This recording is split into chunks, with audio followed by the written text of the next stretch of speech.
Hello, welcome back, my Royal Rogues. My name is Jesus Enrique Rosas. I'm the Royal Rogue, and tonight we just found out that Harry and Meghan were greeted by a criminal in Nigeria, and this is the kind of things that happen when you believe in synchronicity, right? That equals attract equals all the time. But first, we need to take a look at this secret camera angle brought to you by UK Royal Gossip. In it, we have the ultimate reality of Harry and Meghan's trip to Nigeria.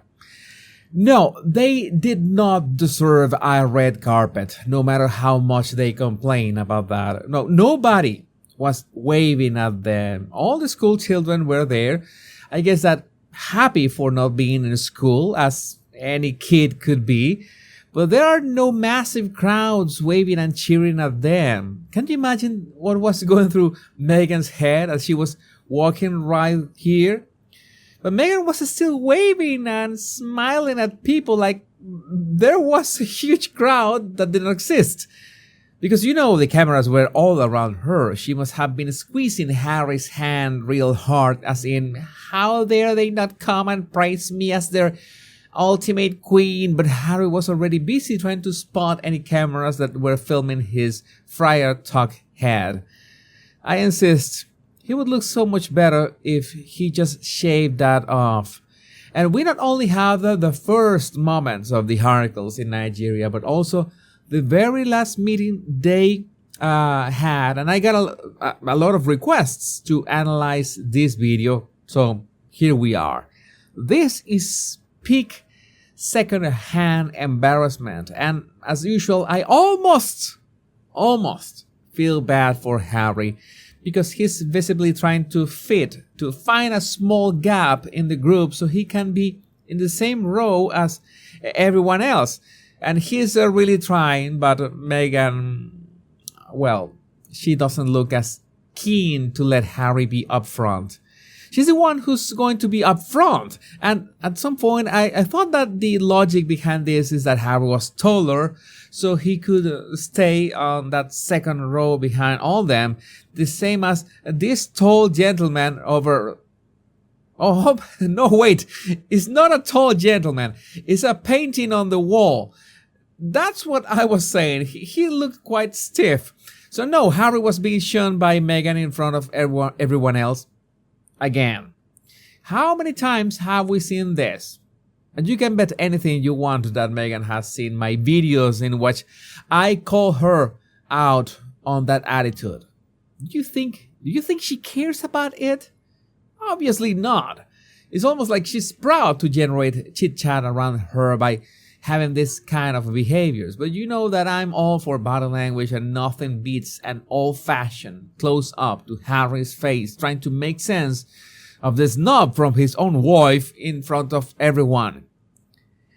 My best guess is that he's trying to make sense of it, trying to find a reasonable explanation inside his head, while on the outside, it's just not possible to not compare them to Wally Simpson and Edward VIII. Same vibe, same energy, modern times. Then, that smirk. That's what happens when Harry just decides to go with it, because there is simply no way out. He ran out of options long ago, and the only moderately sane thing to do is to keep falling forward, to see if at any point things could change and he finds the peace he obviously needs. But he already chose war for his life, so these are the consequences. And this path has led both Harry and Meghan into a grand Nigerian tour that took an intriguing twist last week, courtesy of their charming host, a man wanted for 20 million fraud scheme. I proudly present the latest episode of Harry and Meghan's unending drama.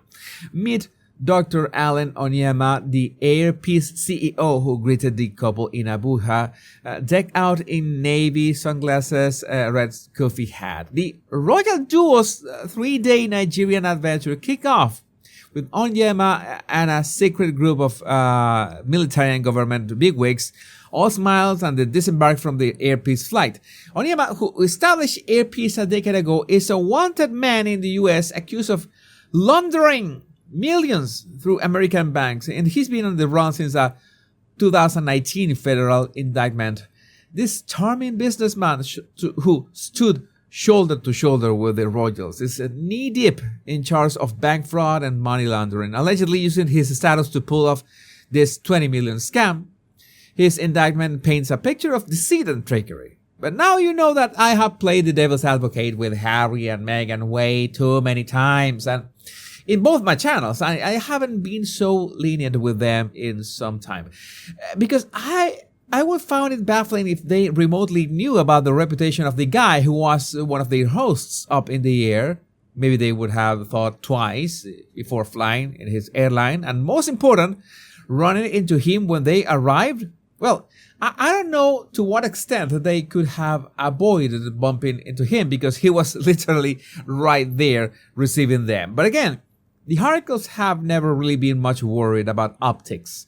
You know that there's a blood diamond in there, the Russian mafia, some scamming prince, and not to mention, well, some headlines that feature P. Diddy and a video that I cannot even mention here. And yeah, it's a bit concerning, all the rotten connections to the dastardly duo. Some of them are just casualties of the grift, such as Discount Barbie Ken, the chap who wrote the aptly named Endgame, but only because it seems to apply perfectly to his publishing business. MeU, reporting that it only has less than £400, as in 400, in capital and reserves, down from 35,000 a year earlier. Do you think that Harry and Meghan are willing to give him a hand to keep afloat, or is he going to be formally marked? I say that it is the latter. So, the failure of the Nigerian trip, Harry's pathetic body language, the bumping into criminals, as usual, the Harricles need a distraction. And just like clockwork, on Twitter or X, the words Kate Middleton start trending. And you know what is the kind of people who call Catherine Kate Middleton and work in enough numbers to make her trend. And as Stetson Spatula says, Kate Middleton is trending again, so I clicked on it, and it's full of the most unhinged batshit conspiraloonery I've ever seen on this hell site. So don't fall for this. This is just a distraction from the real train wreck. But Rogues, I would like to know what you think about this in the comments. My name is Jesus Enrique Rosas. I'm the Royal Rogue, and remember, much love and bliss.